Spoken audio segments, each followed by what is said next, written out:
அனைவருக்கும் வணக்கம். நம்ம ராடா கணிதம் சேனல்ல போட்டித் தேர்வு கணக்குகள் பத்தி பார்த்துட்டு இருக்கோம். இனிவரும் குரூப் எக்ஸாம்ல இது கேட்கப்பட வேண்டிய கேள்வியா கூட இருக்கலாம். அதற்காக தயார் செய்யப்பட்டது. 15 பொருட்களின் அடக்க விலையானது 12 பொருட்களின் விற்பனை விலைக்கு சமம் எனில் லாப சதவீதம். இனிவரும் போட்டித் தேர்வுல என்ன கேட்கலாம், லாபமா நஷ்டமான்னு கூட ஒரு வார்த்தை கேட்கலாம். நல்லா இந்த கேள்வியை உற்று கவனிச்சோம்னா 15 பொருளை நம்ம வாங்குற விலைங்கிறது 12 பொருளை வித்தோனே அந்த விலை கிடைச்சிருது. அப்ப எக்ஸ்ட்ரா எத்தனை பொருளுக்கான லாபம் கிடைக்கும்? 3 பொருட்கான லாபம் கிடைக்கும். அதை நம்ம கணக்கா பார்ப்போமா?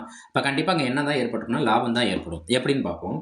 15 பொருளோட அடக்க விலை 12 பொருளை வித்தோனே கிடைச்சிருது. நாங்க கண்டிப்பா என்னதான் ஏற்படும்? லாபம் தான் ஏற்படும். அப்ப எத்தனை பங்கு லாபம் ஏற்படுது? 3 பங்கு. எத்தனை பங்கு லாபம் ஏற்படுது? 3 பங்கு. விற்ற பொருள் எத்தனை? இந்த பங்கு லாபம் எதனால ஏற்படுது? விற்ற பொருட்கள் எத்தனை? விற்ற பொருட்கள் 12. 15 பொருள் காசு கொடுத்து வாங்கியிருக்கோம். நம்மள்ட்ட இருக்க 15 பொருள்ல 12 பொருளை வித்தோனே நம்ம போட்ட முதலீடு நம்மளுக்கு கிடைச்சிருதுன்னா, பாக்கி இருக்க 3 பொருள் நம்மளுக்கு எதை குறிக்கும்னா லாபத்தை தான் குறிக்கும். அப்ப கண்டிப்பா இங்க லாப சதவீதம் தான் ஏற்படும். ரைட்.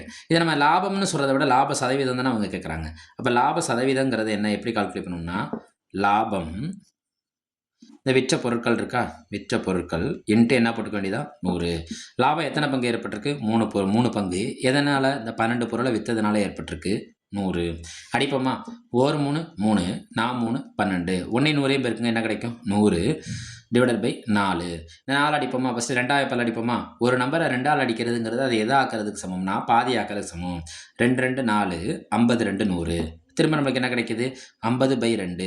திரும்ப இந்த 2ஆல் அடிக்கணும், அந்த 50 எதா ஆக்கிறதுக்கு சமம்? பாதி ஆக்கிறதுக்கு சமம். அப்போ 50ல் பாதி எவ்வளோ? 25. அப்போ லாப சதவீதம் 25%.